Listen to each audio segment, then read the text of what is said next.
মিম একজন গ্রামীণ মেয়ে। ছোটবেলা থেকে পরিবারের নিয়মে বড় হয়েছে।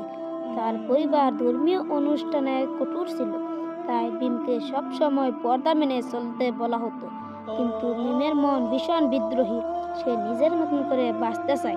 কলেজে ভর্তির পর মিম ধীরে ধীরে নিজের চিন্তাধারার পরিবর্তন করতে শুরু করে। বন্ধুদের মধ্যে সে নিজেকে আলাদা করে অনুভব করে।